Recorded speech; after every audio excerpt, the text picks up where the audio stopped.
Hello. Today I'm exploring a place called Lost Lake. It is in the Shonkin area, which would be east, maybe a little northeast of Highwood, Montana. It is situated in a geologic feature known as the Shonkin Sag. My understanding is it's kind of a lowland area between Highwood heading towards Geraldine or maybe Stanford, and it's kind of where all the water ran through after the last ice age. I believe it formed part of the Great Lake of Great Falls or Great Falls Lake or something like that. Some sort of post-ice age glacial melt lake that formed anyways. As part of all that water running through, it gouged out this valley which formed what's now Lost Lake. Left these giant cliffs. Geologists say that when the water was going over those cliffs, it would have formed waterfalls twice the size, if not bigger, than Niagara Falls.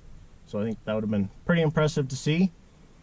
Got the drone out a little bit today. It's pretty windy out. There's a lot of nesting birds in the cliffs I didn't want to disrupt, so I didn't have it out quite as much as maybe I would have liked to, but hopefully I still got a little bit of footage to share with you. I got the camera out, took a few pictures. Not sure there's going to be a whole lot there.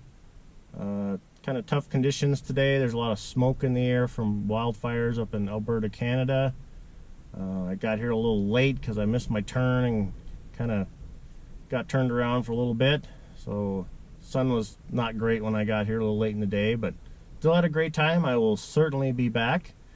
If you enjoy this video, I'd certainly encourage you to come check this place out for yourself. It's on private property, but the rancher doesn't mind if you come and check it out. He just has a big sign posted telling you to enter at your own risk, basically. So I hope you enjoyed my video. I'll see you later. Bye.